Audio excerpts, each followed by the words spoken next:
بسم اللہ الرحمن الرحیم۔ تمام ناظرین کو انٹلیکچوئل اسلام کی اس نئی پوڈ کاسٹ میں خوش آمدید۔ ناظرین، آج ہم بات کریں گے 27th امینڈمنٹ کے اوپر۔ کانسٹیٹیوشن آف پاکستان کے اندر پارلیمنٹ آف پاکستان نے ایک ترمیم جاری کر دی ہے جس کو 27th کانسٹیٹیوشنل امینڈمنٹ کا نام دیا ہے۔ اس کانسٹیٹیوشنل امینڈمنٹ کے اندر ایک نئی کورٹ پاکستان کے اندر تخلیق کی گئی جس کا نام فیڈرل کانسٹیٹیوشنل کورٹ رکھا گیا۔ یہ کانسٹیٹیوشنل میٹرز اور آئین کی تشریح کے حوالے سے جو معاملات ہیں ان کو دیکھے گی۔ اسی طرح سپریم کورٹ کے چیف جسٹس کو chief justice of supreme court اور کانسٹیٹیوشنل کورٹ کے چیف جسٹس کو chief justice of federal constitutional court کا نام دیا گیا۔ اس کے علاوہ اور بھی بہت سی ترامیم جو ہیں ان کو انٹروڈیوس کیا گیا ہے۔ مثال کے طور پہ امیونٹی کا جو کانسیپٹ ہے آرٹیکل 248 کے اندر اس کو ایکسٹینڈ کیا گیا ہے۔ اسی طرح 3-4 نئے عہدے متعارف کرائے گئے جس کے اندر فیلڈ مارشل کا عہدہ ہے، ایڈمرل آف فلیٹ کا عہدہ ہے، ایئر مارشل کا عہدہ ہے، اور اسی طرح چیف آف ڈیفنس فورسز کا عہدہ ہے، تاکہ جو تینوں فورسز ہیں بری، بحری اور نیوی، ان کی جو کمانڈ ہے اس کو کنسولیڈیٹ کیا جائے، سینٹرلائز کیا جائے۔ اور اس کے علاوہ اور دیگر مثال کے طور پہ ججز کی ٹرانسفر، اپوائنٹمنٹس اور مختلف چیزیں ہیں وہ بھی اس کے اندر انٹروڈیوس کی گئی ہیں۔ تو آج ہم اپنے مہمانوں کے ساتھ اس جو 27th امینڈمنٹ ہے اس سے متعلق بات کریں گے، اور بات کرنے کے لیے ہمارے ساتھ موجود ہیں ڈاکٹر اکمل۔ السلام علیکم ڈاکٹر صاحب۔ السلام علیکم۔ دوسرے مہمان ہمارے ساتھ موجود ہیں عمران یوسف زئی۔ السلام علیکم عمران بھائی۔ جی وعلیکم السلام۔ سب سے پہلے میں ڈاکٹر صاحب آپ کی طرف آنا چاہتا ہوں۔ یہ جو ابھی کچھ امینڈمنٹس کی ایک جسٹ میں نے ایکسپلین کی، جس کے اندر ایک کانسٹیٹیوشنل کورٹ ہے، جس کے اندر فیلڈ مارشل کی اپوائنٹمنٹ ہے، اس کے اندر امیونٹی کی ایکسٹینشن ہے، اور اس طرح کی ڈفرینٹ چیزیں جو ہیں اس پوری امینڈمنٹ کے اندر موجود ہیں۔ تو میں آپ سے اصل میں جو بات سمجھنا چاہ رہا تھا وہ یہ ہے کہ آپ اس کو کس نظریے سے دیکھتے ہیں، کہ کیا یہ عوامی امنگوں کے مطابق ہے یا اس کے پیچھے کوئی اور مقاصد ہیں؟ بہرحال آپ کا کیا نظریہ ہے اس امینڈمنٹ سے متعلق؟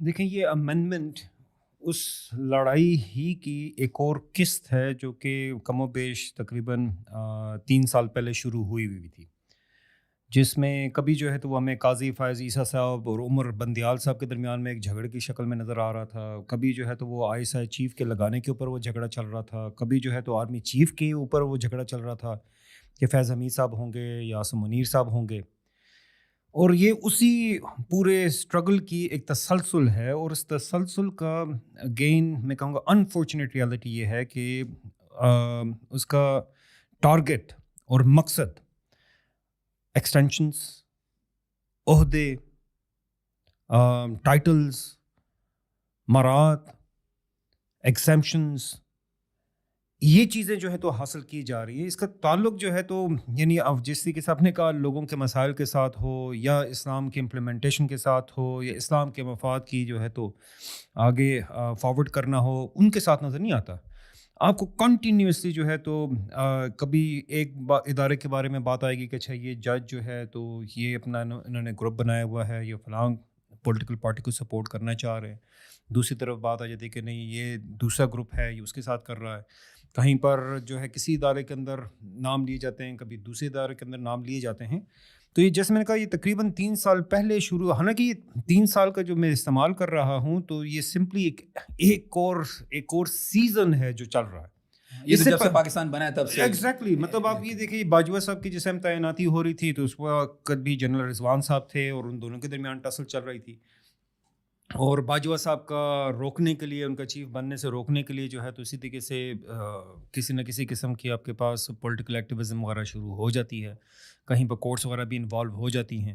اسی طریقے سے جس وقت عاصم منیر صاحب کا آرمی چیف بننے کی بات ہو رہی تھی، اور وہ اگین دھرنے کی والی باتیں، مظاہرہ آ رہا ہے، نومبر میں آ رہا ہے، لائف ٹائم ایکسٹینشن کی باتیں ہونا شروع ہو گئی تھی، اسی ٹائم بات ہو رہی تھی کہ نہیں یہ نیکسٹ پرائم منسٹر کو آ کر کرنا چاہیے۔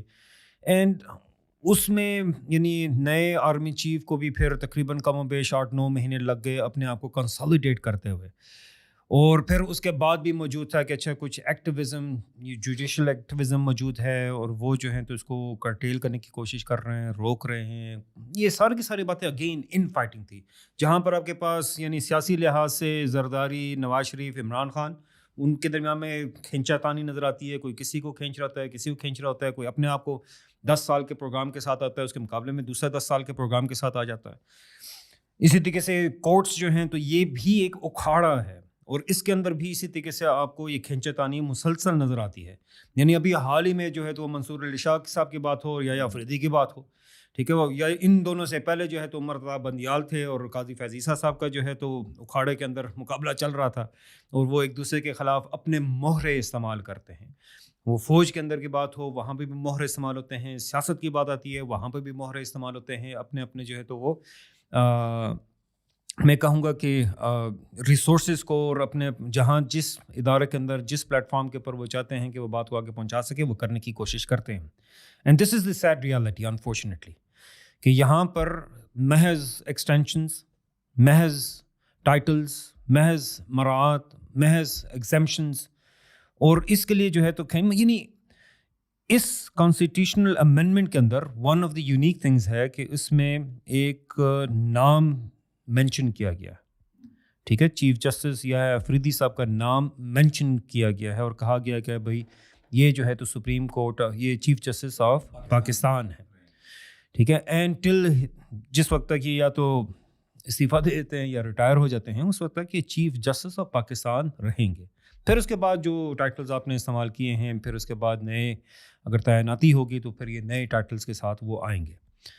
اور یہ ضرورت پڑی، اس بات کا اندازہ کیجئے کہ اگر جو ہے تو ایک آئینی پروٹیکشن نہیں دی جائے گی تو ہو سکتا ہے کہ یحییٰ افریدی صاحب پھر آن بورڈ اس امینڈمنٹ کے لیے نہ رہیں، اور ان کی انا کی تسکین کے لیے اس چیز کو آئین کا حصہ بنا دیا گیا کہ جس وقت تک یہ جو ہیں تو سروس پہ موجود ہیں، یعنی پاور اسٹرگل کے اندر ایک شیئر دے دیا گیا چھوٹا سا. شیئر تو آپ کی بات سے میں جیسے سمجھاؤں وہ یہ ہے کہ چاہے وہ سائڈ اے ہے یا سائڈ بی ہے، it's all about infighting, جو کہ پاور اسٹرگل ہے اور پاور گریب کے لیے یہ فائٹنگ کی گئی. لیکن میں پھر یہ سمجھنا چاہ رہا ہوں اس کا مطلب یہ ہے کہ کوئی دونوں سائڈس، تینوں سائڈ، یا جتنی بھی پولیٹیکل ایرینا کے اندر پاکستان کے اندر سائڈس ہیں، چاہے وہ اے ہو، بی ہو یا سی ہو، تو اس کا مطلب یہ ہے کہ کوئی بھی ایسی نہیں ہے جس نے عوام کے حقوق کے لیے یا عوام کے خیالات کے لیے کوئی آواز اٹھائی اس ترمیم کے اندر، یا it's purely about only one thing who will hold the power. عوام کا مسائل کو دیکھ لیجیے نا. ہمارا مسئلہ جو ہے تو مہنگی بجلی ہے.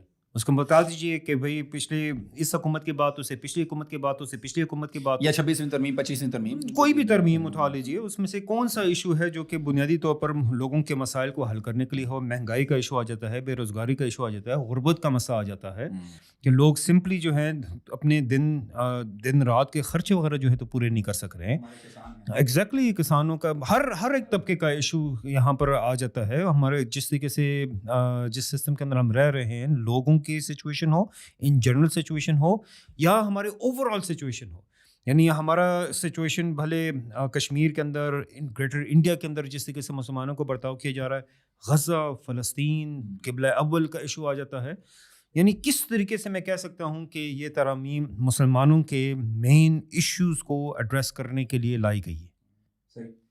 عمران صاحب آپ کی طرف چلتے ہیں. اس امینڈمنٹ کے اندر ایک اسپیشل بات جس کو میں تھوڑا سا آپ سے پوچھنا چاہ رہا تھا وہ یہ ہے کہ ایک آرگیومنٹ رکھا گیا کہ جو فورسز ہیں، 3 فورسز ہیں، ان کی کمانڈ کو اس لیے بھی ضروری ہے سینٹرلائز کرنا یا کنسولیڈیٹ کرنا، کیونکہ کسی بھی حملے کی صورت میں یا کوئی اور اگر ایسی کوآرڈینیٹڈ کارروائی کرنی ہو تو ہمارے پاس جو already joint chief of staff جو ہیں وہ موجود ہیں، اس کا عہدہ ختم کر کے ایک ایسا عہدہ جو کہ چیف آف ڈیفینس فورسز ہے وہ بنایا گیا. تو میں پہلے تو یہ سمجھنا چاہ رہا ہوں آپ سے کہ کتنی ضروری، میرے خیال میں کیا یہ ایک واقعی نیسیسٹی ہے کہ فورسز جو ہیں ان کی ایک سینٹرل کمانڈ یا ایک کنسولیڈیٹڈ کمانڈ ہونی ضروری ہے؟ جزاک اللہ خیر. ہاں صاحب، پہلے میں پچھلے کویشچن پہ ایک آدھ سے چھوٹا سا ایک پوائنٹ رکھنا چاہتا ہوں. دیکھیں، جو اکمل صاحب نے بات رکھی نا، اس کا ایک لیٹسٹ، یعنی اب اس کا اس پاور اسٹرگل کا ایک اظہار یہ ہے کہ اس وقت پی ڈی ایم کی پارٹیز اور جنرل عاصم منیر صاحب جو آرمی چیف ہیں وہ ایک سائڈ پہ تھے، اور اس وقت جو ود ان سسٹم جو ریزسٹنس آ رہی تھی وہ پی ٹی آئی کی طرف سے آ رہی تھی. آلدو ان کے پولیٹیکل ایکسپریشن کو کافی حد تک کرش کر دیا گیا تھا، گراؤنڈ ایکٹیویٹی ان کی کرش کر دی گئی تھی، سوشل میڈیا کی وجہ سے وہ کچھ کر رہے تھے، کچھ ریزسٹ کر رہے تھے، ساتھ میں کچھ جوڈیشل ایکٹیویزم تھوڑا بہت وہ ایکسپیکٹ کر رہے تھے کہ شاید ان سے کچھ ریلیف مل جائے ان کو اور وہ اپنے لیے کچھ اسپیس پروڈیوس کر سکیں. ان کی جو پارٹی تھی اس کی پارلیمنٹ کے اندر کوئی پرفارمنس سے کوئی خاص فرق نہیں پڑ رہا تھا. اب تقریباً نا راستہ within the system seal کر لیا گیا ان کے لیے. انہوں نے اپنے لیے 5 سال کی ایکسٹینشنیں نکال لیں, بلکہ آج تو شاید بات ہو رہی ہے کہ نیا چیف الیکشن کمشنر بھی 5 سال کے لیے وہی اپوائنٹ ہو جائے گا جس سے ان کو سب سے سارے وہ کہتے ہیں کہ فارم 47 کی حکومت تو بنائی اس بندے نے ہے, تو ان کو بھی ایکسٹینشنیں مل گئیں. تو اب بظاہر ود ان دا سسٹم راستہ تقریباً سیل ہو گیا ہے, سوائے کوئی سوشل میڈیا ایکٹیویزم ہو تو الگ بات ہے, ادروائز تو سیل کر لیا گیا ہے. تو اب یہ اسپیس تو نہیں رہی. تو اصل میں یہ ایک پاور سٹرگل ہی ہے جس میں ایک پارٹی نے اپنے آپ کو کنسولیڈیٹ کر لیا ہے اور دوسری پارٹی کو جو ہے انہوں نے, اب آپ نے ایک کوشچن ریز کیا کہ یہ جو امینڈمنٹ کے پیچھے ایک آرگومنٹ رکھا جا رہا ہے کہ دیکھیں میں سینٹرل کمانڈ کی ضرورت ہے, ملٹری فورسز کو یونیفائڈ ایک کمانڈ کے ذریعے, کیونکہ آج کی جو جنگ ہے اس کے اندر آپ افورڈ نہیں کر سکتے کہ تینوں فورسز سیپریٹلی لڑیں. اچھا یہ کوئی نئی ریئلائزیشن نہیں ہے, ہمارے پاس chairman joint chief of staff committee کا عہدہ ہے لیکن پریکٹیکلی وہ انیفیکٹو ہے. یعنی ان تھیوری فورسز کا commander chairman joint chief of staff committee ہونا چاہیے, لیکن آرمی چیف جو ہے وہ اپنی اتھارٹی سیڈ نہیں کر رہا اور اس کے سامنے ایک اس یونیفائڈ کمانڈ کے سامنے سرنڈر نہیں کر رہا. تو اس کو انہوں نے آرگومنٹ یہ رکھا کہ ہم اس کو باقاعدہ شکل بنا رہے ہیں, جو ریئلٹی ہے بس اسی کو ہی پہ رکھ لیتے ہیں, جو ڈیفیکٹو سسٹم ہے اس کو ڈیجورے بنا دیتے ہیں. ٹھیک ہے, تو چیف آف ڈیفینس فورسز کا عہدہ تھا کہ وہ کمبائنڈ. اچھا اب میں فنڈامنٹلی اس آئیڈیا کو اپوز نہیں کر سکتا, یہ ضرورت ہے کیونکہ ایئر فورس الگ نہیں لڑ سکتی, نیوی الگ نہیں لڑ سکتی, نیوکلیر کمانڈ الگ ہو, پاکستان آرمی الگ ہو, میزائل فورس جو ہے الگ ہو, راکٹ کا جو انہوں نے بنایا ہے ایک اپنا ایریا ڈویژن بنایا ہے وہ الگ ہو. یہ نہیں ہو سکتا. آپ کو فوج, بلکہ اب تو سائبر کمانڈ کی بات بھی ہو رہی ہے کہ اس کے ذریعے ہم نے انڈیا کو جنگ کے دوران کافی نقصان پہنچایا. سو اس کی ضرورت تو ہے, that's not the question. In fact پوری اسلامک ہسٹری گواہی دیتی ہے کہ ہمارا خلیفہ افواج کا پریکٹیکل کمانڈر ان چیف ہوا کرتا تھا اور وہ تمام ڈیسیجن فوج کے, وہ اس کے پروموشن ڈیموشن کے ہوں یا وہ اپوائنٹمنٹ اور ڈسمسل کے سارے ڈیسیجنز تھے, یا کس محاذ پہ لڑنا ہے کس محاذ پہ نہیں لڑنا, یہ سارا خلیفہ کا فیصلہ ہوا کرتا تھا. جہاں پہ ایشو ہے وہ یہ نہیں ہے کہ یہ کوئی ایڈمنسٹریٹولی کوئی غلط ڈیسیجن ہے یا ڈیسیجن نہیں ہے. جہاں پہ ایشو یہ ہے کہ is it really a genuine strategic imperative تھا جس کو فلفل کرنے کے لیے امینڈمنٹ ہوئی, اور اس کا جواب بڑا کلیئر نو ہے. یعنی اس کا جواب ہے کہ ایسا نہیں ہے, یہ پاور گریب ہے, ورنہ آپ پھر نیکسٹ 5 ایئر ٹینیور کیوں لے رہے ہیں, اور وہ بھی فریش جو ہیں 2027 میں آپ کی ٹرم ایکسپائر ہو رہی ہے, آپ فریش یہ کیوں لے رہے ہیں. آپ یہ حاکم کا حق ہے اسلام کے تحت, حاکم کا جو ایکچوئل کمانڈر ان چیف ہوتا ہے. ایک آرمی چیف کو پاس یہ ساری اپوائنٹمنٹ نہیں ہو سکتی کہ وہ یہ سب ڈیسیجن کرے, یہ ایک رولر کا حق ہے کہ وہ اس کو اپوائنٹ کرے. آپ امیونٹی کس چیز کی مانگ رہے ہیں, یہ میلافائڈ انٹینشن شو کر رہا ہے نا. آپ امیونٹی کس چیز کی مانگ رہے ہیں جس کے اوپر فتوے ہیں جو کہ ان اسلامک ہے.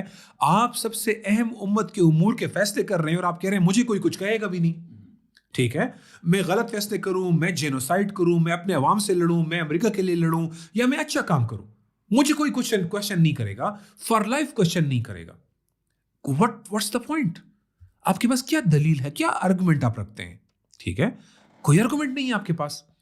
تو یہ شو کرتا ہے میلافائڈ انٹینشن کو کہ یہ ایکچوئل ایک اسٹریٹجک امپیریٹو جو کہ ایک جینوئن نیڈ بھی ہو سکتی ہے اس کے لیے نہیں کیا گیا. انفیکٹ ابھی ہماری جسٹ یہ ریسنٹ جو پاسٹ ہے, بالکل یہ چند مہینے چند سال کی میں بات کر رہا ہوں, ٹرمپ نے ہمارے آرمی چیف کو اپنا فیوریٹ فیلڈ مارشل ڈکلیئر کیا. آخر کیوں؟ وہ ملک جو کہ مسلمانوں کا جینوسائڈ کر رہا ہے وہ آپ کو فیوریٹ کیوں کہہ رہا ہے؟ اور ہم جانتے ہیں کہ ٹرمپ بڑا بلنٹ بندہ ہے اور کافی باتیں وہ کھل کے کہہ دیتا ہے جو کہ شاید پچھلے حکمران ایک پردے کے اندر رکھتے تھے, وہ بلنٹ کہہ دیتا ہے.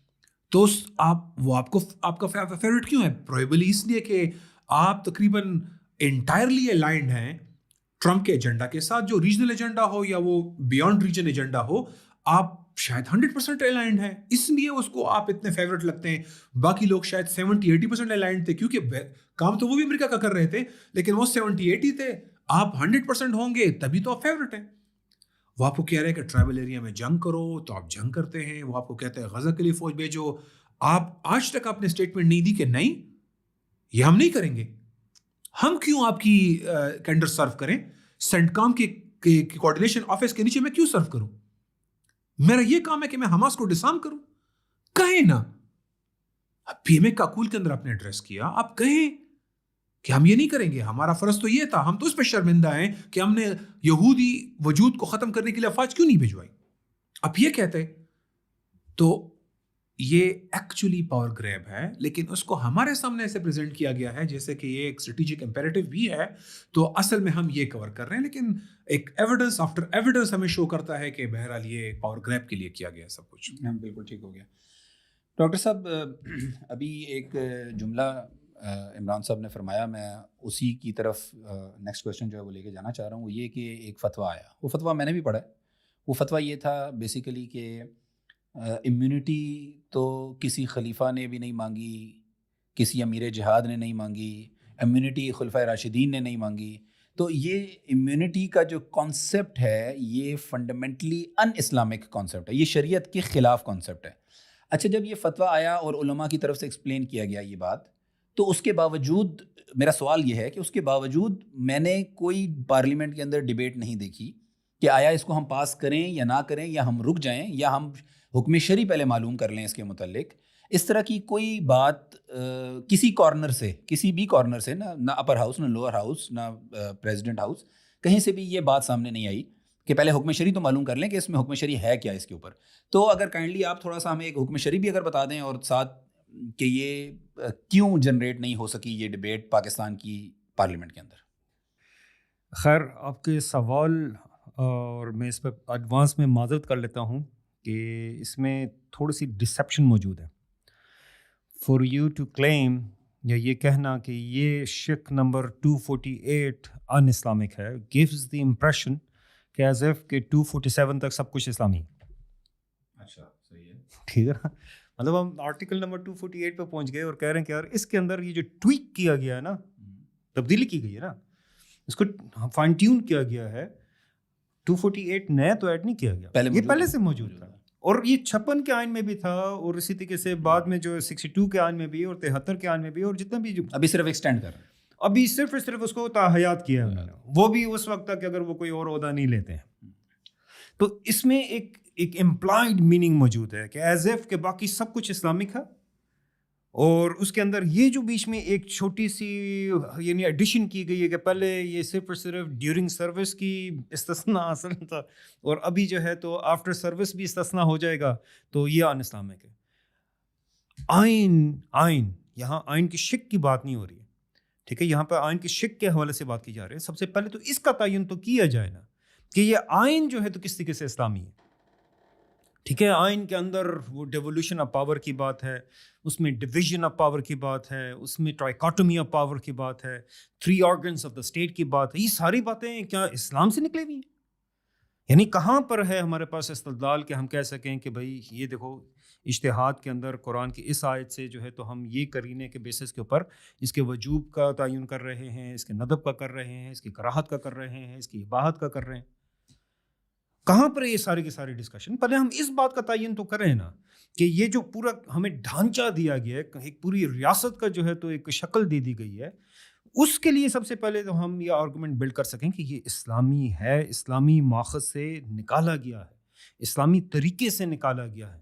اٹس ناٹ انف کہ ہم جو ہیں تو صرف اس کی شکل و شباہت کی سملیرٹی کی بیسس کے اوپر ہم کہیں کہ ہاں یہ اسلامی لگتا ہے. اٹس امپورٹنٹ کہ ہم ایگزیکٹلی قرآن و سنت یعنی اسلامی ماخذ سے, اسلامی ایویڈنس سے اسے اخذ کیے جانے کو پہچان سکیں. تو اس لیے مجھے یہ تھوڑا سا اگین معذرت کے ساتھ ڈسیپشن لگتی ہے کہ اب آرٹیکل 248 کو ڈسکس کرنا چاہ رہے ہیں, اور اس کی ترمیم, اس کے الفاظ میں ترمیم کی بات ہے, یہ کوئی نیا آرٹیکل ایڈ نہیں کیا گیا. اٹ گیوز دی امپریشن کہ باقی سب کچھ اسلامی ہے. ٹھیک ہے, باقی سب کچھ اسلامی ہے, خالی بیچ میں جو ہے نا یہ اتحاد استثنا جو دیا گیا ہے نا, او ہو اس کو اگر ہم حل کر لیں تو باقی سب کچھ اسلامی ہو جائے گا. لیکن صاحب دیکھیں اس میں نا یہ ویسے بڑا انٹرسٹنگ اسپیکٹ ہے کہ یہ پورا کنسٹیٹیوشن جو ہے وہ جو ایک نیشن اسٹیٹ کا کنسٹیٹیوشن ہے. پہلا تو یہ سوال یہ ہے نیشن اسٹیٹ کہاں سے آیا؟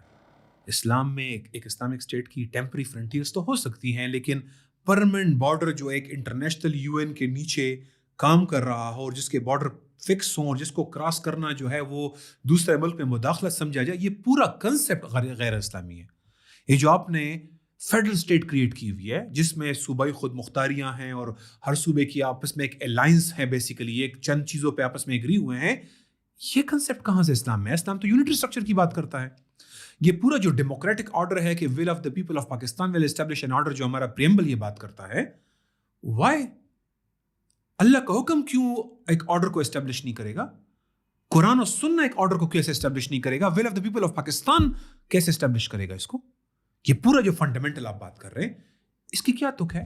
یہ پورا آپ نے کیپٹلسٹ اکنامک سسٹم انکارپوریٹ کر دیا ہے اس کانسٹیٹیوشن کے انڈر. یہ کہاں سے آیا؟ یہ جو آپ نے پورے فنڈامنٹل رائٹس جو بیسیکلی ویسٹ انگلینڈ کے کنونشنز تھے، جس کو آپ نے ویسٹرن لبرل جو پورے رائٹس ہیں اس رائٹس کو آپ نے کیسے اون کر لیا ہے؟ آرٹیکل 8 سے شروع کر کے 25 تک لے کے گئے ہیں. یہ پورا کنونشنز کو آپ نے اسلامی کیسے مان لیا ہے؟ ٹھیک ہے، یہ کہاں سے آیا یہ سب کچھ؟ یہ اس کے بعد آپ نے جو پورا جو پارلیمنٹری اسٹرکچر ہے یہ کون سی آیات سے نکلی ہے؟ مجھے پتہ ہے کسی جگہ پہ انہوں نے کہا ہو کہ اسلام اس کو مباح ڈکلیئر کرتا ہے، یہ انتظامی معاملہ ہے اس لیے یہ ہم خود ڈیسائیڈ کریں. کہیں پہ یہ ڈیبیٹ بھی کی ہے. چلیں اسلام کے اندر اسٹیٹ کے اندر کچھ انتظامی معاملات ہوں گے جہاں پہ اسلام اجازت دیتا ہے کہ آپ یہ والی چیزیں ان اصولوں کے ماتحت رہ کر لیں. کہیں یہ ڈیبیٹ کی ہے کہ یہ حکم تو ڈائریکٹ قرآن سنہ سے نکلے گا اور یہ انتظامی معاملہ ہے؟ کہیں پہ ڈیبیٹ ہے؟ کسی ایک سنگل آرٹیکل کی دلیل موجود ہے؟ چلے میں آپ کو ایک اور بات رکھ دیتا ہوں. ہمارے آئین میں لکھا ہوا ہے کہ لوگوں کو اسلام کے مطابق زندگی گزارنے کا حق دیا جائے گا، موقع فراہم کیا جائے گا. یہ پیور سیکولر لینگویج ہے. اسلام نافذ کیوں نہیں کیا جائے گا؟ اسلامی احکامات کے مطابق زندگی گزارنے کا موقع، اپرچونٹی آپ کو پرووائڈ کی جائے گی. اگر آپ نماز پڑھنا چاہیں تو مسجد ہوگی، آپ روزہ رکھنا چاہیں تو انتظام ہو سکتا ہے، آپ حج کرنا چاہیں تو ہم وزارت مذہبی امور ارینجمنٹ کر لے گی آپ کے لیے. اگر آپ اسلامی اکاؤنٹ کھولنا چاہیں ہم ٹرائی ماریں گے آپ کے لیے کہ آپ کو کوئی اسلامک بینک کا کوئی اسلامی اکاؤنٹ بھی بنوا دیں. آپ تاکہ کرنا چاہیں کریں، نہیں کرنا چاہیں تو سودی اکاؤنٹ بھی کھلے رہیں گے. آپ یہ تو حق نہیں ہے کہ آپ اس کو اپوز کریں. آپ کو تو پیور یہ تو سیکولر لینگویج ہے. تو افیکٹولی نا آپ جب کہہ رہے ہیں کہ یہ کنسٹیٹیوشن جو ہے، مجھے بتائیں اگر 1 منٹ کے لیے میں مان لیتا ہوں کہ ایک اسلامی آئین ہے تو آپ نے امینڈ کیسے کر دیا؟ آپ کو کوئی نئی دلیل پتہ چلی قرآن سنہ سے جو پہلے شاید ہم سارے ہزاروں فقہا کو نہیں پتہ چلی تھی، آج کے علماء کو نہیں پتہ تھی، متاخرین میں کسی عالم نے کہا کہ دیکھیں ہم تو شاید قرآن سنہ کی فہم میں ہم سے غلطی ہوئی ہے، یہ ہمارا اجتہاد غلط تھا، اب ہم اس اجتہاد پر پہنچے ہیں اس لیے ہم امینڈ کر رہے ہیں. کیا یہ ہوا ہے؟ obviously نہیں. تو آپ کیا مطلب آپ اسلام امینڈ کر رہے ہیں؟ جب آئین اسلامی ہے تو آپ نے اسلام میں امینڈمنٹ کی ہے نا. اگر آپ کہہ رہے ہیں نہیں سر ایسی بات نہیں ہے، دلیل کی بنیاد پر ہم نے کیے، تو کہاں دی آپ نے دلیل ہمیں؟ چلے کہہ دیں یہ انتظامی معاملہ ہے اس لیے ہم نے ایسے کیے. نہیں، یہ پورا دیکھیں ہمارا صاحب مجھے ایک آخری بات کرنے دیں. پتہ یہ بعض اوقات نا یہ آرگومنٹ کرتے ہیں، میں جنرلی میں بتا رہا ہوں، میں فرسٹریٹ ہو جاتا ہوں اس باتوں سے. یار بس کر دیں یار، آپ دلیلیں ایک چیز کی دلیل نہیں ہے، آپ نے عجیب فلسفوں میں الجھایا ہوا ہے. پتہ نہیں 60s 70s میں ہم نے کچھ غلطیاں ہمارے کو علماء نے کی، ہم اس کا بیگیج اٹھا کے پھر رہے ہیں. ایک بندہ پاکستان میں ڈیبیٹ نہیں کرا کہ یہ آرٹیکل اسلامی ہے، یہ آرٹیکل اسلامی ہے، کہیں پہ ڈیبیٹ نہیں کرتی. یہ ہمارا صاحب آپ چند وکیلوں میں موجود ہے یہ، ٹھیک ہے، اور باقی جو ہے نا ہمارے کچھ پرانے جو بزرگ حضرات ہیں جنہوں نے ایک ٹائم پہ اسلامک اسٹرگل کی تھی، وہ کچھ فلسفوں میں الجھے ہوئے ہیں. کہیں پہ ڈیبیٹ نہیں ہے، ختم ہو چکا ہے، سب کو پتہ ہے یہ کیا چل رہا ہے. کون سی شریعہ جہاد فرض ہے آپ کر رہے ہیں؟ ویسٹرن کامن لا کو آپ نے امپلیمنٹ کیا ہوا یہ نہیں ہے. یہ لبرل سے سوشل سسٹم آپ پروموٹ کر رہے ہیں، یہ کیا ہے؟ یہ ٹرانسجینڈر ایکٹ ہو یا کوئی بھی ایکٹ ہو، یہ سب آپ کے سامنے ہے. دن بدن کبھی کہہ رہے ہیں سے کم شادی نہیں ہو سکتی. کون سی دلائل ہے؟ اب تو وہ مسلم پرسنل فیملی لا، آئلی قوانین اس میں بھی گھس گئے، جو کہ سیکولر قانون میں آپ کو کہیں نہ کہیں اسپیس دیتی تھی، اس میں بھی گھس گئے. کیا آپ کن بحثوں میں پڑے ہوئے ہیں؟ اسلامی آئین، اسلامی دستور، صاف صاف کہیں یار یہ منافقت بند کر دیں یار. اسلامی آئین، اسلامی قانون کہیں ایک نیشن اسٹیٹ کا سیکولر سسٹم ہے، اور ہر جس طرح کرسچن ملک میں کرسمس اور ایسٹر کی چھٹی منائی جاتی ہے، ہمارے ملک میں چھوٹی عید بڑی عید کی چھٹی مناتے ہیں. بس کہہ دیں بات، سیدھی بات. تاکہ عوام کو پتہ چلے یار یہ نظام ہے, عوام کو پسند آئے گا تو کنٹینیو کر لیں, عوام کو نہیں پسند آئے گا عوام اسٹرگل کریں گے اس کے لیے کہ اس کو تبدیل کر لیں. تو دیر is know Islamic constitution Pakistan, یہ وہی سیکولر کنسٹیٹیوشن ہے. باقی نیچرلی ہر اگر ملک میں مسلمان بستے ہوں تو اس کے اندر سوشل رنگ اسلام کا ضرور لالا جائے گا. اگر ملک میں کرسچین بستے ہوں تو اس کے اندر کرسچین رنگ آئے گا, ایسٹر کی چھٹی, کرسمس کی چھٹی ضرور ہوگی, یہ شیڈ ضرور آئے گا اس کے اندر. باقی پورا اسٹرکچر سارا کا سارا ایک سیکولر کنسٹیٹیوشن کا ہے. اچھا, یہاں میں یہ سوال پوچھے بغیر آگے نہیں گزر سکتا. وہ سوال یہ ہے کہ پھر اسلامک کانسٹیٹیوشن جو ہے اس کیسے, کس بنیاد, وہ ڈفرینٹ کیسے ہوتا ہے؟ وہ کیا اس میں ہر شک کی دلیل ہوتی ہے؟ جس طرح بھی آپ فرما رہے تھے کہ کسی شک کی کوئی دلیل اسلام سے نہیں دی, تو کیا کانسٹیٹیوشن کی ہر شک قرآن اور سنت سے ہی اخذ کی جائے گی؟ تھوڑا سا ایکسپلین کر دیں اس دیکھیں, کو. obvious بات ہے, obviously اگر آپ میں کہہ رہا ہوں کہ دیکھیں اگر میں کہہ رہا ہوں یہ جمہوری ہے تو مجھے جمہوریوں کی کتابیں جو ہیں کلاسک بکس اس سے ریفر کرنا پڑے گا کہ جمہوری کتابیں کہتی ہیں یہ رائٹس لوگوں کو ملیں گے. ٹھیک ہے, لوگ کہتے ہیں یہ جمہوری رویہ نہیں ہے, جمہوری انداز نہیں ہے, جمہوری سٹرکچر نہیں ہے, جمہوری نہیں ہے, کہیں تو ریفر کر رہے ہیں نا وہ. اگر میں کہہ رہا ہوں کہ یہ اسلامی آئین ہے تو میرے پاس ہر آرٹیکل کے لیے اسلام کا جو بھی سورس ہے, قرآن و سنہ, اجماع صحابہ, قیاس, اگر اس میں کوئی اس سے ہی آپ مجھے جسٹیفائی کریں گے نا. میں کہہ رہا ہوں نہیں ہے, آپ کہہ رہے ہیں پروف کیا ہوگا؟ دلیل, جو قرآن و سنہ سے دلیل ہے, ایک آرٹیکل کی دلیل ہونی چاہیے. اگر آپ مجھے کہتے ہیں کہ اسلام نے یہاں پہ ہمیں اجازت دی ہے کہ یہ ایڈمنسٹریٹو افیئر جیسے ٹریفک کا قانون ہے وہ ہم خود کر سکتے ہیں, تو آپ مجھے بتائیں کہاں پہ یہ انتظامی معاملہ ڈکلیئر کیا گیا, دلیل دے دیں. اور بالکل انتظامی معاملات میں ہمیں کچھ سپیس دی گئی ہے, کچھ اصولوں کے ماتحت رہ کر سپیس دی گئی ہے, لیکن اسلامک کنسٹیٹیوشن ہر ایک آرٹیکل قرآن, سنہ, اجماع صحابہ, قیاس سے اخذ ہوگا, اس کے دلائل دیے جائیں گے. امہ کے اندر مجتہدین ہیں, علماء ہیں, اسکالرز ہیں, وہ اوپینین رکھیں گے, اس اوپینین کو ڈیبیٹ کیا جائے گا, اور خلیفہ اس میں سے ایک اڈاپٹ کر لیتا ہے. خلیفہ کمانڈر ان چیف ہے, خلیفہ ایگزیکٹو کا ہیڈ ہے, خلیفہ جو ہے وہ لا کو اڈاپٹ کرنے کا حق رکھتا ہے کیونکہ وہ امت کی بیعت سے آیا ہے. وہ یہ اڈاپٹ کرے گا اور وہ نافذ کر دیا جائے گا دلیل کی بنیاد پر, جو دلیل قوی ہے اس کی بنیاد پر یہ نافذ کیا جائے گا. اب جب دیکھیں حکمرانی وحی سے ہوتی ہے تو آپ اور میں اللہ کے احکامات تو نہیں بدل سکتے نا. ٹھیک ہے, ہمارے کور انٹرسٹ, ہمارے اسٹریٹجک انٹرسٹ, وہ سارے کے سارے اللہ سبحانہ وتعالیٰ نے جو ڈیفائن کر دیے ہیں, کیونکہ وہ دلیل سے آئیں گے. آپ مجھے قرآن تو بدل نہیں سکتے, آپ مجھے حدیث بدل نہیں سکتے. اگر آپ کوئی ایسی چیز جو کہ بہت ٹیکنیکل ڈیٹیل میں کہیں اختلاف ہو, اس میں تو آپ میرے ساتھ ڈس ایگری کر سکتے ہیں, لیکن آپ فنڈامنٹل تو سارے امت کے اندر 1400 سال کی پوری لیگیسی ہے, علماء کی اوپینینز ہیں. آپ مجھے پردے کے بارے میں کیا نئی بات بتائیں گے؟ ٹھیک ہے, آپ مجھے پبلک پراپرٹی کے بارے میں کیا نئی بات بتا سکتے ہیں؟ آپ مجھے اسلام کی کرنسی کے بارے میں کیا نئی بات بتا سکتے ہیں؟ آپ مجھے خارجہ پالیسی میں دعوت و جہاد امت 1400 سال سے کر رہی ہے, آپ مجھے نئی بات کیا بتائیں گے؟ آپ مجھے کہیں گے کہ ٹرمپ کی اطاعت کرنا جو ہے وہ اللہ نے افضل قرار دیا ہے, اور ٹرمپ کو نوبل انعام دینا جو ہے وہ ایک عظیم ایک ڈپلومیسی ہے. آپ مجھے کون سی آیت اور حدیث سے یہ دلیل دیں گے؟ آپ مجھے کہاں سے دلیل دیں گے کہ کفار کے ساتھ جوائنٹ ایکسرسائز کر کے مسلمانوں کے راز فاش کرنا جائز ہے؟ آپ مجھے کہاں سے دلیل دیں گے کہ سودی جو ہے قرضے لیے بھی جا سکتے ہیں اور دیے بھی جا سکتے ہیں؟ آپ مجھے کہاں سے دلیل نکال کے دیں گے؟ آپ مجھے کہاں سے دلیل نکال دیں گے کہ ہم حدود نافذ نہیں کریں گے؟ آپ مجھے کہاں سے دلیل نکال کے دیں گے کہ لوگوں کی بیسک نیڈ کی گارنٹی دینا فرض نہیں ہے؟ آپ مجھے استثناء کی دلیل کون سی آیت سے نکال کے دیں گے؟ کہاں سے نکالیں گے آپ مجھے سوشل سسٹم اسلام کا نکاح کا جو سٹرکچر ہے اس سے ہٹ کے کون سی چیز مجھے نکال کے دکھائیں گے آپ؟ ٹھیک ہے, آپ مجھے ایجوکیشن سسٹم میں مجھے ڈارون کی تھیوری پڑھانے کی دلیل کہاں سے دیں گے؟ آپ مجھے کیپٹلسٹ اکنامک سسٹم کی دلیل کہاں سے دیں گے؟ آپ مجھے جو کرنٹ کمپنی سٹرکچر کی دلیل کہاں سے دیں گے؟ دیکھیں, اسلام کور انٹرسٹ کو پروٹیکٹ کرتا ہے. ٹھیک ہے, کور انٹرسٹ کو پروٹیکٹ کرتا ہے, اس کی وجہ سے کوئی ترمیم نہیں آ سکتی. ٹھیک ہے, ترمیم دیکھیں لاکھوں ایشو میں کسی آج کوئی اسکالر ہمیں کوئی ایک لاکھوں ایشوز میں سے کوئی ایک ایشو کے اوپر ڈفرینٹ اوپینین تو دے سکتا ہے, لیکن وہ یہ نہیں کہہ سکتا کہ 1400 سال سے کسی کو اسلام کا پتہ ہی تھا, نہ صحابہ کو پتہ تھا, نہ تابعین کو پتہ تھا, نہ تبع تابعین کو پتہ تھا, کسی کو بھی اسلام سمجھ نہیں آیا, میں آج نئی انٹرپریٹیشن کر رہا ہوں اس کی. یہ تو نہیں ہو سکتا. تو اسلام اسٹیبلشڈ ایک وہ اسٹرکچر ہے, اسلام کا اپنا اسٹیبلش میتھڈولوجی ہے, اسلام کے اسٹیبلش سورسز ہیں. آپ مجھے اس کو چینج نہیں کر سکتے. اس لیے اسلام میں کسی امینڈمنٹ کے ذریعے پاور گریب نہیں کر سکتا. میں پاور گریب کا خلاف نہیں ہوں, ایز لانگ ایز آپ اس کو شریعہ کے لیے اسلامک سسٹم کے ذریعے اسلامک میکینزم کے ذریعے کریں.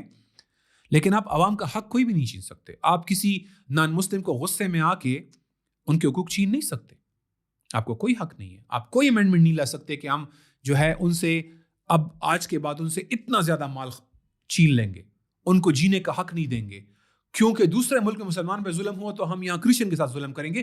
یہ میں نہیں کر سکتا, یہ مجھے حق ہی نہیں ہے. آپ جہاد روک ہی نہیں سکتے. so on and so forth. So ایک ڈیٹیلڈ اسٹیبلش سسٹم ہے. اس لیے اسلامک سسٹم میں رائٹس پروٹیکٹڈ ہیں. طاقتور کمزور کو ہڑپ نہیں کر سکتا, وہ استحصال نہیں کر سکتا. اور مجھے یہ بلیسنگ مجھے اللہ سبحانہ تعالیٰ نے دی ہے کیونکہ اللہ کا نظام امینڈیبل نہیں, وہ آفاقی ہے, وہ زمان و مکان سے ماورا ہے, وہ ناقابل ترمیم ہے. اس لیے میرے حقوق کوئی چھین نہ سکتا مجھ سے. بالکل ٹھیک ہو گیا. اور ڈاکٹر صاحب میں آپ کی طرف آتا ہوں. یہ جس طرح سارا کچھ انہوں نے ایکسپلین کیا نا, اس سے تو ایک بات ایک جملے میں اگر میں پورا سمرائز کروں تو وہ تو یہ ہے کہ خلیفہ خود شرعی احکامات میں قید ہے. وہ شرعی احکامات سے باہر نہیں نکلتا, وہ خود تابع ہے شرعی احکامات کے, جس کو ہم عام الفاظ میں آج اگر آپ آج ماڈرن دور کا فلسفہ دیکھیں تو رول آف لا ایک بات کی جاتی ہے, شریعت کی بالادستی, ہم اس کو شریعت کی بالادستی کہتے ہیں. لیکن میں نے یہ بھی سنا ہے, اور ظاہری بات ہے میں ایگری کرتا ہوں اس بات سے, کہ ایز لانگ ایز اگر گروپ آف پیپل کے پاس لا چینج کرنے کی یا کانسٹیٹیوشن چینج کرنے کی اتھارٹی ہے تو rule of law practically exist نہیں کر سکتا. اس کے اوپر اگر تھوڑا سا آپ ہمیں گائیڈ کر سکیں کہ یہ جو ابھی ایکسپلین کیا گیا عمران صاحب کی طرف سے, ایکچوئل شریعت کی بالادستی یا رول آف لا پاسبل ہی صرف اسلام کے اندر ہے, جمہوریت میں نہیں ہے. ایگزیکٹلی ہے. یہ جو ساری ہم نے شروع بات کی پاور اسٹرگل کے ساتھ, اور اسی لڑائی میں پارلیمنٹ, جوڈیشری اور ایگزیکٹو کے ادارے, پریزیڈنٹ, پرائم منسٹر, اسی میں جو ہے تو ڈیفینس کے ادارے سارے کے سارے بیچ میں اپنا اپنا حصہ ڈال رہے تھے. It was only because again کہ ہیومن لا موجود تھا, اور جس کو موم کی ناک کی طرح جس طرح جب جس کا دل چاہا اسے موڑ لیا. یعنی کس کی پاورز اور ڈیوٹیز کیا ہیں یہ ہم خود طے کریں گے, جبکہ اسلامک سسٹم میں آلریڈی طے ہے کہ ایگزیکٹلی. اس میں میں تھوڑا سا ایڈ کرنا چاہوں گا کہ کسی بات کے اسلامی کہنے کے لیے بنیادی طور پر دو امپورٹنٹ میں کہوں گا کرائٹیریاز ہیں, شرط ہیں. نمبر ایک بات یہ ہے کہ وہ اسلامی ماخذ سے جو ہے تو اس کو حاصل کیا گیا ہو, جس میں قرآن, سنت, اجماع صحابہ اور قیاس موجود ہے. نمبر دو بات یہ ہے کہ جس طریقے سے رسول اللہ صلی اللہ علیہ وسلم نے ہمیں احکام اخذ کرنا سکھایا ہے اس طریقے سے. اٹس ناٹ انف کہ آج کوئی بندہ آئے کہے یار یہ آیت جو ہے لا اکراہ فی الدین, اس سے جو ہے تو ٹرانسجنڈرزم کو میں انکار نہیں کر سکتا. دیکھو قرآن کی آیت کریے لا اکراہ فی الدین, کہ کسی پر جو ہے تو آپ جبر نہیں کرو گے. اس دین میں جو ہے تو اکراہ نہیں ہے, جبر نہیں ہے. وہ پورے اصول فقہ بنے ہوئے ہیں کہ کیسے اخذ کیا جاتا ہے, اجتہاد کے اصول ہیں. ایگزیکٹلی اجتہاد کا پورا پروسیس انتہائی کوڈیفائڈ ہے. اس لیے اس کے لیے لفظ جورسپروڈنس کا استعمال ہوتا ہے کہ اس کا اپنا پورا کا پورا ایک لیگل جو ہے میکنزم ہے جس کے ذریعے سے آپ قرآن و حدیث سے احکام اخذ کرتے ہیں. So there is no room for you to just pick up an آیا اور اس کے اوپر آپ اپنے فلسفے کے اوپر وہ آیت کاپی پیسٹ کر دیں اور پھر اس کے بعد کہیں کہ یہ بھی ایک اسلامی اوپینین ہے. اسلامی اوپینین ہونے کے لیے ضروری ہے کہ وہ اسلامی ماخذ سے اخذ کیا گیا ہو اور اسلامی طریقے سے اخذ کیا گیا ہو. اسلامی طریقے سے انڈیپینڈنٹلی اگر کیا گیا پھر وہ اسلامی نہیں ہے. اچھا, دوسری بات امپورٹنٹ اس میں آ جاتی ہے, میں یہاں پر سمپلی اسی بات کو جس طریقے سے عمران صاحب نے یہاں پر رکھی ہے اس کو تھوڑا سا کنٹینیو کرتے ہوئے, مسلمانوں کی دو بڑی ریاستیں ہماری تاریخ کے اندر, ایک تو ہندوستان کے اندر 800 سال ہماری حکومت رہی ہے, اور پھر اسی طریقے سے خلافت عثمانیہ کی بات آتی ہے. یہ دو ایسی حکومتیں ہیں جن کی میجورٹی پاپولیشنز مسلمان نہیں تھیں. آٹومنس کی بات آتی ہے, وہ عیسائی وہاں پر ایک میجورٹی کی شکل میں ایگزسٹ کرتے تھے, خاص طور پر جتنے بھی ان کے یورپین ایسٹرن یورپ کے صوبے وغیرہ موجود تھے. یہاں پر ہندوستان کی بات آتی ہے تو ہمارے ساتھ ایک بہت بڑی ہندو میجورٹی موجود تھی. یہ جو بات ہے نا کہ پیپل آف پاکستان, ٹھیک ہے نا, ان کی ول ہوگی, قوت نافذہ جس کے پاس موجود ہے اس کے پر فرض ہے کہ وہ اسلام کو نافذ کرے. اس کے پاس کوئی اور چوائس ہے ہی نہیں. اس کے پاس اس بات کی گنجائش ہی نہیں ہے کہ میجورٹی کیا کہتے ہیں. اگر ہم میجورٹی کے پیچھے چلتے تو خلافت عثمانیہ ہوتی نا. اگر ہم میجورٹی کے پیچھے چلتے تو 800 سال جس طریقے سے ہم نے ہندوستان پر رہے ہیں تو پھر ہم بھی یہاں پر یعنی کچھ اور ہی کام چل رہا ہوتا, پھر اسلام یہاں پہ نافذ ہی نہ ہو رہا ہوتا. سو اٹس ویری امپورٹنٹ, ٹھیک ہے نا, اس کانٹیکس اس چیز کو پہچاننا کہ اسلام کا نفاذ صرف اور صرف اسلام ہی کے گیون احکامات کے مطابق ممکن ہے، اس کے علاوہ نہیں. اور جیسے آپ نے رول آف لا کی بات کی ہے نا، تو کس چیز کو میں لا کہوں گا؟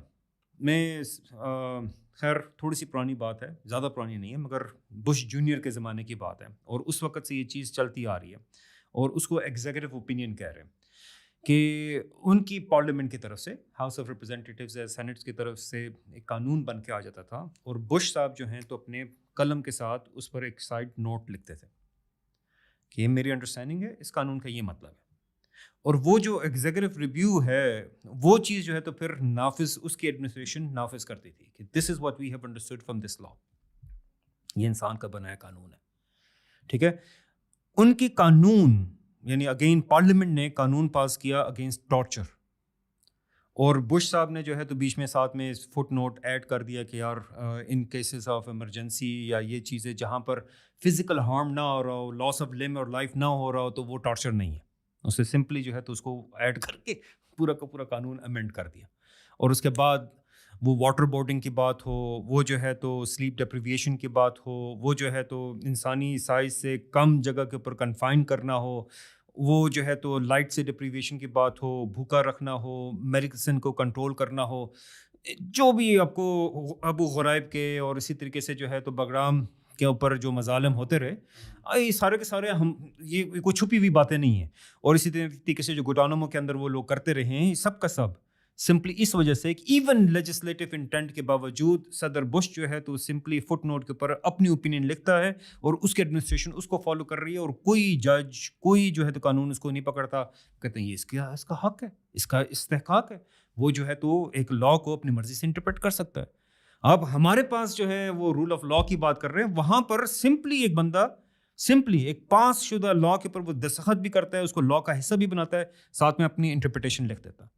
یہ وہ 250 سال کی جمہوریت کے اندر ایسا ہوا، وہ ہو رہا ہے، آج بھی ہو رہا ہے.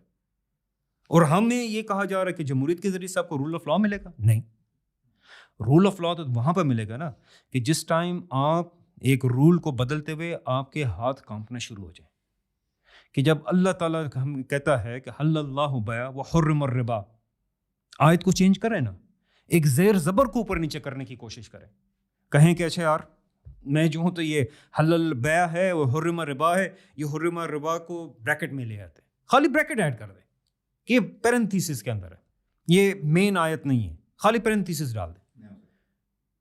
ٹھیک ہے نا، کوئی ایک جس کو کہتے ہیں 2 ارب مسلمانوں کی آبادی ہے، کوئی ایک مسلمان ایسا لے آئیں، مسلمان بہت سے ایسے لوگ بھی ہیں نام مسلمانوں والے مگر مسلمان نہیں ہیں، مسلمان لے آئیں سامنے، اسے کہیں کہ یار یہ قرآن کے اندر یہ تھوڑا سا خالی بریکٹ ڈالنی، کوئی حرف بھی چینج نہ کرے، کچھ بھی نہ کرے، خالی بریکٹ ڈال دو، روح نہیں کام چاہے گی اس کی. یہ ہوتا ہے رول آف لا. ٹھیک ہے نا، یہ ہے رول آف لا کہ اللہ سبحانہ و تعالیٰ نے ایک چیز کو فکس کر دیا. اس سے ایک مشہور واقعہ ہے، عمر رضی اللہ تعالیٰ عنہ کو محسوس ہوا کہ مہر کی رقم ان افورڈیبل ہو رہی ہے، بہت زیادہ بڑھ رہی ہے، لوگوں کے لیے شادی کرنا مشکل ہو رہا ہے، تو وائی ناٹ فکس اٹ. انہوں نے خطبہ دے دیا، چڑھ کر ممبر پر چڑھے، خطبہ دیا اور کہا میں اس کو فکس کرتا ہوں، اور وجہ بھی بتا دی. تو جب وہ ممبر سے اترے تو ایک خاتون ان کے پاس آئی، انہوں نے کہا کہ عمر قرآن جو ہے تو کہتا ہے کنتار پہاڑ کے برابر بھی اگر تم نے دولت دی ہوئی ہے تو واپس نہ لو. تو حضرت عمر رضی اللہ تعالیٰ کو اپنی غلطی کا احساس ہوا. اس خاتون کو لابنگ نہیں کرنی پڑی، اس کو جو ہے تو اگلے الیکشن کا انتظار نہیں کرنا پڑا، اس کو جو ہے تو لابنگ گروپس نہیں ہائر کرنے پڑے، سوشل میڈیا کمپین نہیں چلانی پڑی، اس کو جو ہے تو یعنی وہ این جی اوز وغیرہ نہیں بنانی پڑی، باہر کے لوگوں کو نہیں کہنا پڑا کہ یار ہمارے ساتھ زیادتی ہو رہی ہے، دیکھو یہ کیا ہو رہا ہے، یہ وہ سب کچھ، کوئی عدالتوں کے چکر نہیں لگانے پڑے، بل پیش نہیں ہوا، کوئی بل پیش نہیں ہوا. وہ سمپلی عمر رضی اللہ تعالیٰ عنہ کے پاس گئے، وہ واپس اسی ممبر پہ چڑھے اور کہا کہ عمر نے غلطی کی اور بڑھیا نے درست کر دی. یہ ہے رول آف لا. یہی وہ رول آف لا ہے جس ٹائم آپ لے کر آئیں گے ایسا لا، ایسی بنیاد، ایسا ماخذ جس کا رسپیکٹ، تقدس لوگوں کے دل میں موجود ہوگا، تو کیوں آپ کا بلوچستان کا مسئلہ حل نہیں ہوگا؟ پھر وہاں ہم یہ نہیں کہیں گے کہ یار فیڈریشن کہتی ہے، ہم یہاں یہ نہیں کہیں گے کہ یار الیکشن میں جیتے ہوئے لوگ یہ کہہ رہے ہیں، کیوں آپ کے قبائل کا مسئلہ حل نہیں ہوگا؟ وہاں آپ یہ نہیں کہہ رہے ہوگے کہ یار یہ پاکستان کا مفاد ہے، وہاں آپ کو کہنا ہوگا کہ قال اللہ و قال رسول. اور وہ کون سا پٹھان ہوگا, وہ کون سا بلوچ ہوگا جہاں قال اللہ و قال رسول آئے گا اور وہ کہیں گے کہ ٹھیک ہے تم نے اللہ اور اللہ کے رسول کی تو بات کی ہے مگر میں اس سے آگے بڑھ کے بات کرنا چاہتا ہوں. یہ رول آف لا ہے, ٹھیک ہے. 73 رول آف لا نہیں ہے, نہ آپ کو دے سکتا ہے. آپ امریکہ کا کانسٹیٹیوشن بھی ادھر لے آئے نا, وہ بھی آپ کو رول آف لا نہیں دے سکتا. بالکل ٹھیک. عمران صاحب, میں پوڈ کاسٹ کی اینڈ کی طرف آتے ہوئے آپ سے ایک بات کرنا چاہ رہا ہوں. ابھی بیچ میں ایک ذکر ہوا جب ہم 27ویں ترمیم کی پاور گریب کی بات کر رہے تھے, تو ایک ذکر ہوا اس بات کا کہ اس وقت جو موجودہ صورتحال ہے اس میں یہ نظر آتا ہے کہ ڈور کلوز کر دیا گیا ہے کسی بھی طرح کی مزاحمت کا یا کسی بھی طرح کی ایسی چیز کا جو کہ ایک ڈسنٹنگ وائس ہو سکتی تھی, تو ان کی ڈور جو ہے اس کو کافی زیادہ ناممکن بنا دیا ہے اس وقت ڈسنٹنگ وائس کو. تو میں آپ سے سوال یہ کرنا چاہ رہا ہوں کہ ہر دفعہ کی طرح اس دفعہ بھی کچھ لوگ جو کچھ چہرے ہمیں نظر آئے جنہوں نے 26ویں ترمیم اور 27ویں ترمیم کی مزاحمت کی کوشش کی یا چلیں دکھایا کہ تو لوگوں نے ان سے کچھ امیدیں باندھی کہ شاید ان کی وجہ سے کچھ دوبارہ اچھائی آئے گی اور یہ سارا کچھ اس طرح ہوگا. تو ایک تو یہ بتا دیں کہ اگر دروازہ بند ہے تو اب امید کہاں ہے, کس سے ہے, کیا ہے, آگے کیا راستہ ہے؟ اور پہلے بھی ہر دفعہ امید ناکام ہی ہوتی ہے پاکستان میں, تو کیا وجہ ہے کہ ہر دفعہ ہم ناکام ہو جاتے ہیں؟ دیکھیے ہمارے سب دیکھیں, امید نا ود ان دا سسٹم وہ کچھ لوگوں کو اس لیے ہوتی تھی کیونکہ وہ سسٹم کے فنڈامنٹلز کو چینج کرنے کی بات نہیں کرتے تھے. سسٹم اس لیے ان کو کچھ اسپیس دیا کرتا تھا. یعنی جو پاور سٹرگل ہے اس میں اگر دونوں پارٹی 80% چیزوں پہ ایگریڈ ہیں اور وہ صرف 20% چیزوں پہ ڈس ایگری کرتے ہیں کہ تمہاری باری ہے یا میری باری ہے یا یہ چیز ایسی ہوگی یا وہ چیز ایسی ہوگی, تو آپ کو جو سسٹم کے اندر اسپیس نظر آتی ہے نا وہ ود ان سسٹم چند چینجز کے لیے ہوتی ہے. اور نہ سسٹم کے اندر کبھی بھی سسٹم کو بدلنے کی اسپیس نہیں ہوتی. کسی بھی سسٹم میں سسٹم کو بدلنے کی اسپیس نہیں ہوتی. تو اگر جو بھی سیریس چینج لانا چاہتا ہو, جو سیریس چینج میں انٹرسٹڈ ہو, وہ کبھی سسٹم کے اندر نہیں جائے گا. تو اب ہم مثال کے طور پہ ہم P T I versus current regime کی بات کر رہے تھے, تو ان کے لیے بھی پی ٹی آئی کے لیے بھی راستہ بند کر دیا گیا ہے کہ وہ سسٹم کے اندر سے اپنے لیے کوئی اسپیس ڈھونڈ سکیں. وہ جو 10-15% کا ایک چانس تھا وہ بھی آہستہ آہستہ سیل کیا جا رہا ہے. لیکن why should I think like that? میں یہ اس نیشن اسٹیٹ کی جگہ پہ ایک خلافہ اسٹیٹ قائم کرنا چاہتا ہوں. میں اس پورے جوڈیشری کا جو کامن لا اور ایکویٹی کی بیس کے اوپر کڑی ہے, جو انگریزوں کے سسٹم کے اوپر کڑی ہے, اس کے مقابلے میں ایک اسلامک جوڈیشری کڑی کرنا چاہتا ہوں. میں اس موجودہ آرمی کو, جس کو ایک سیکولر گراؤنڈس کے اوپر ٹریننگ دے کر ایک نیشنلسٹک آرمی بنایا گیا ہے, اگرچہ ہمارے فوج کے اندر اسلامک جذبات موجود ہیں, اندر سے ایموشنز تو اسلامک ہیں جو کہ پورے پاکستان کے اندر موجود ہیں, لیکن اس کو جو انسٹیٹیوشنلی بلڈ کیا گیا ہے وہ ایک سیکولر گراؤنڈس کے اوپر بلڈ کیا گیا ہے. میں اس کو ایک پیور اسلامک آرمی کی طور پہ کنورٹ کرنا چاہتا ہوں. میں اس طرح پورے ایجوکیشن سٹرکچر اسلامک کنورٹ کرنا چاہتا ہوں. میں سوشل سٹرکچر کو پورے اسلام میں بدلنا چاہتا ہوں. میں اس رولنگ آرڈر کو اکاڑ کر ایک نیا اسلامک رولنگ آرڈر یہاں اسٹیبلش کرنا چاہتا ہوں. میری فارن پالیسی نیشنل انٹرسٹ کی بیس کے اوپر ہے. میں اس کو دعوت و جہاد پہ کنورٹ کرنا چاہتا ہوں. کیا سسٹم کے اندر مجھے یہ اسپیس مل جائے گی؟ اور ویری آبویس کہ نہیں ملے گی. یہ تو ہو سکتا ہے کہ میں کرپشن کم کرنا چاہتا ہوں, مل جائے گی. آپ نادرا کے ساتھ ساتھ زمینوں کا ریکارڈ کمپیوٹرائز کرنا چاہتے ہیں, ہو سکتا ہے آپ کو اسپیس مل جائے. آپ یہ چاہتے ہیں کہ یار میں ذرا فنڈنگ کا انٹینسلی کچھ خاص ایریا میں ڈیولپمنٹ پہ پیچھے رہ گئے ہیں, اس کے اوپر میں جینوئن فوکس کرنا چاہتا ہوں, یہ مل جائے گا. یا اس دفعہ سڈی باری تو ہمارے پاس ہمارے حصے میں کچھ آئے, یہ مل سکتا ہے آپ کو اگر آپ اپنی پاور کریں گے. تو سسٹم کے اندر کبھی بھی اسپیس نہیں ہوتی, اصل میں تو کبھی بھی نہیں ہوتی. لیکن جن لوگوں کو لگتا تھا کہ تھوڑی بہت ہے اور ہم یہ کوشش کر رہے ہیں, اب ان کو بھی نظر آ گیا کہ نہیں ہے. تو دیکھیں, سسٹم ہمیشہ سسٹم کے آؤٹ سے ہی بدلتا ہے. آپ کو پبلک کی سپورٹ چاہیے ہوتی ہے, کیونکہ جب بھی آپ ایک نیا سسٹم امپلیمنٹ کرنا چاہیں آپ کو ایک جنرل ایکسیپٹیبلٹی یا ایٹ لیسٹ وہ نیگیٹو نہیں ہونے چاہیے. لوگ آپ کی جو سسٹم ہے اس کے خلاف نہیں ہونا چاہیے. آپ کو پاپولر سپورٹ تو چاہیے ہوتی ہے.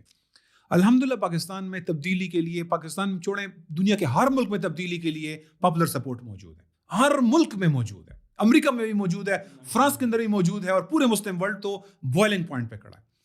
اب آپ کے پاس راستہ کیا ہے؟ پارلیمنٹ تو بند ہو گیا ہے, کورٹ تو آپ کے لیے بند ہو گئی ہے. کیا راستہ ہے؟ راستہ پہلے بھی یہ نہیں تھا. آپ کو پیپل آف پاور کو ون کرنا ہوتا ہے. آپ کو ان طاقتور لوگوں کو ون کرنا ہوتا ہے جو کہ اس نظام کو تبدیل کر سکتے ہیں. اب تو آپ کے سامنے ایک بندہ جو ہے وہ سب کچھ آپ کے لیے بند کروا دیتا ہے.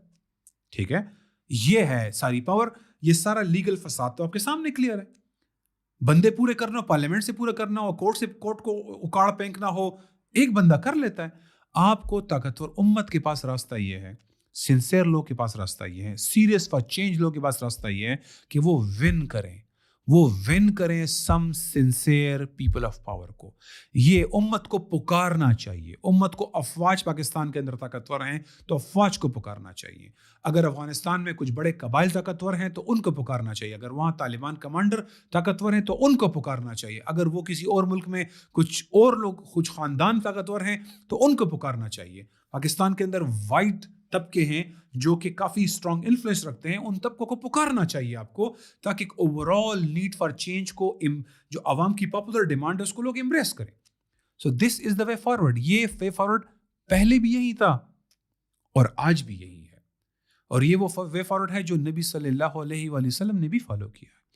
ہم صرف جو سمجھتے ہیں کہ شاید سسٹم میں اسپیس تھی, وہ اس لیے کہ آپ کی تبدیلی ہی اتنی چھوٹی تھی کہ وہ کرنٹ سسٹم اس سے خطرہ محسوس نہیں کرتا تھا, اس لیے آپ کو چھوٹی موٹی اسپیس مل رہی تھی. وہ اس لیے کہ اس سے سسٹم کو بدلنا نہیں تھا. میں اپنی طرف سے ایک چیز چھوٹی سی ایڈ کر دوں اس کے اندر, کیونکہ یہ بھی ایک بنیادی چیز ہے جس کی وجہ سے لوگ اکثر جو ہے وہ بعد میں سمجھتے ہیں کہ ہم جو چاہتے تھے وہ نہیں ہوا. وہ یہ ہے کہ یہ جو ڈیمانڈ ہے, جو پکار ہے, امت کی طرف سے پکار ہے, جو ہمارے جو اس نظام کو چلانے والے جو اہل قوت ہیں ان کو جو ڈیمانڈ ہے, یہ بات میں کلیریفائی کرنا چاہ رہا تھا کہ وہ ڈیمانڈ کبھی بھی چہرے تبدیل کرنے کی ڈیمانڈ نہیں ہے. وہ ڈیمانڈ جیسے آپ نے فرمایا کہ پورا نظام بیسک سے چینج کرنے کی ڈیمانڈ ہے, وہ شریعت کے نفاذ کی ڈیمانڈ ہے, وہ ایک اسلامک سسٹم کے نفاذ کی ڈیمانڈ ہے. اٹس ناٹ کہ اس وقت جو موجودہ لوگ ہیں ان کو ہٹا کے کوئی اور لے آؤ. دیکھیں سر, یہ جو نعرہ تھا نا, جو عرب سپرنگ کے اندر تھا, اس کو نعرہ کیا تھا؟ الشعب یرید اسقاط النظام. ہم اس نظام کا انہدام چاہتے ہیں. تو لوگ تو یہ چاہتے تھے, ان کو ہمیشہ چینج آف فیس کے ذریعے یا کوئی سپرمین اور ہیرو دکھا دیا گیا اور ایک مسیحا دکھا دیا گیا کہ شاید وہ اچھی تقریر کرتا ہے, اچھے وعدے کرتا ہے. اور یہ ہم مسلسل پاکستان کے 70 سالوں میں مسلسل وقتاً فوقتاً دیکھتے رہے ہیں. وہ صرف فرق یہ ہے کہ اگر میں آج سن شعور کو پہنچا ہوں تو مجھے ابھی ان لوگوں میں سے یہ زبردست بندہ لگتا ہے. آپ سے کچھ پہلے آج جو مثال کے طور پہ جنریشن ملینیل تھے, ملینیل نے کچھ اور لوگوں کو دیکھا تھا, جنریشن زی نے کچھ اور لوگوں کو دیکھا, اور الفا شاید کچھ اور لوگوں کو دیکھنا شروع کر دیں.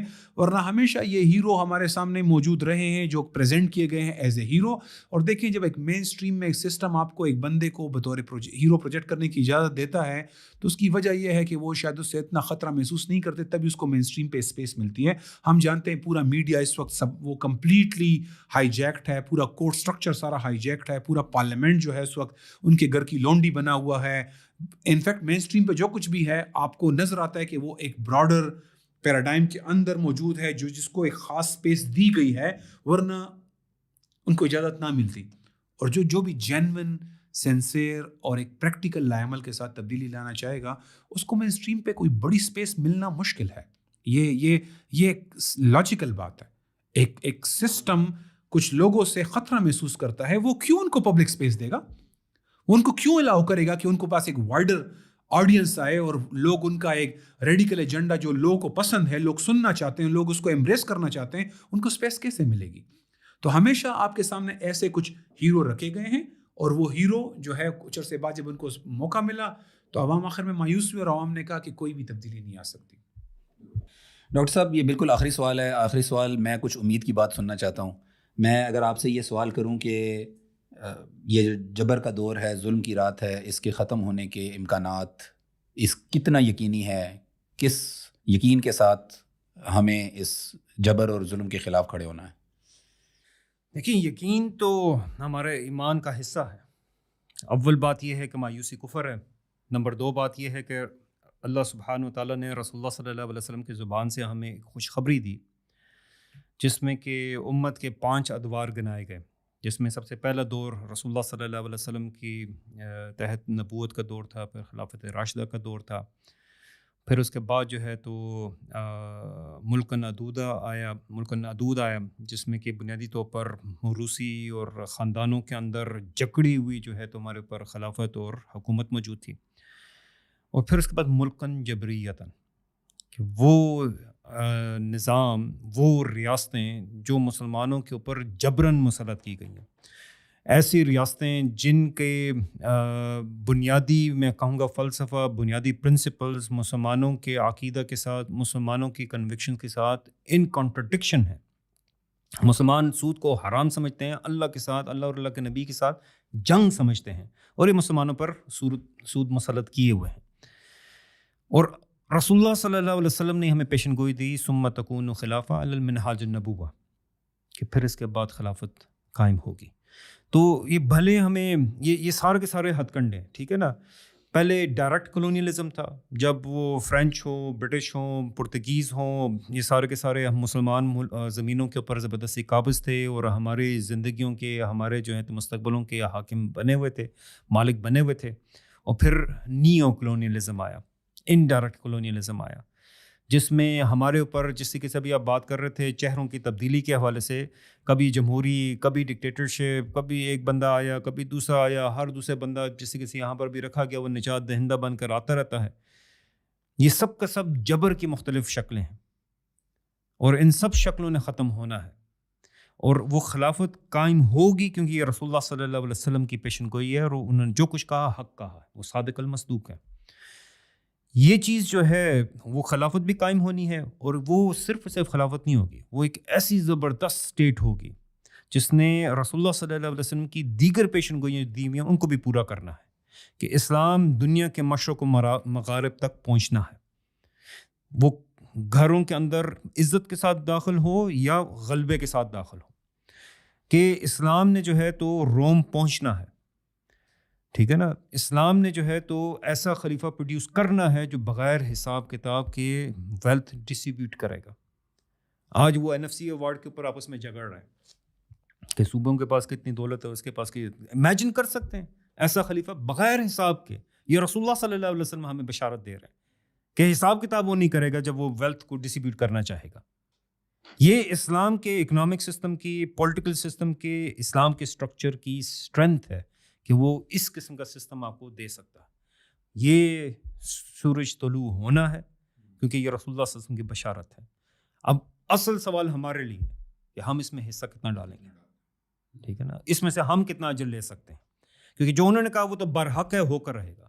ہم محروم رہیں گے اگر ہم اس کے لیے کام نہیں کر رہے، ہمیں اس کا اجر نہیں ملے گا. اگر ہم اس کے لیے جستجو کر رہے ہیں تو اس کا حصہ ہمیں مل سکتا ہے. دس از آور ڈیسیژن. آپ دونوں مہمانوں کا بہت شکریہ، آپ نے ہمیں جوائن کیا 27ویں ترمیم کے اوپر بات کرنے کے لیے. ناظرین، ہم آج کی پوڈ کاسٹ جو ہے وہ ختم کر رہے ہیں اس میسج کے ساتھ کہ جب تک انسان انسانوں کے لیے قانون بناتا رہے گا اور آئین بناتا رہے گا، تب تک ایک انسانی گروہ کی اجارہ داری رہے گی، اور وہ اپنی مرضی سے قانون یا آئین کے اندر جب چاہیں گے اس کو تبدیل کریں گے، اس کے اندر ترمیم کریں گے. اور جو طاقت کا جھگڑا ہے، اس سے قطع نظر کے عوام کے معاملات حل ہوتے ہیں یا نہیں ہوتے، ہماری کرسی برقرار رہنی چاہیے، یہ جاری رہے گا. اور اللہ تعالیٰ اس کے برعکس جو اللہ تعالیٰ کا عطا کردہ نظام ہے، جو اللہ تعالیٰ نے اپنے وحی کے ذریعے قوانین متعین کر دیے ہوئے ہیں، وہ قوانین اور وہ شرعی احکامات تمام انسانوں کے لیے اللہ تعالیٰ نے ایک ایسا سسٹم دیا ہے کہ جس میں ہر طبقے کے رائٹس کو وحی کے ذریعے پروٹیکشن دے دی گئی ہے. تو لہٰذا ہمارے لیے وہ نظام جو خلافت کا نظام ہے، وہ نظام جو رسول ہمارے لیے چھوڑ کر گئے ہیں، وہ نظام جو خلفۂ راشدین نے اپنایا، وہی واحد نظام ہے جس میں ہم اپنی بقا بھی دیکھتے ہیں اور جس میں ہم اپنا عروج بھی دیکھتے ہیں اور نشاط ثانیہ بھی دیکھتے ہیں. وآخر دعوانا الحمدللہ رب العالمین.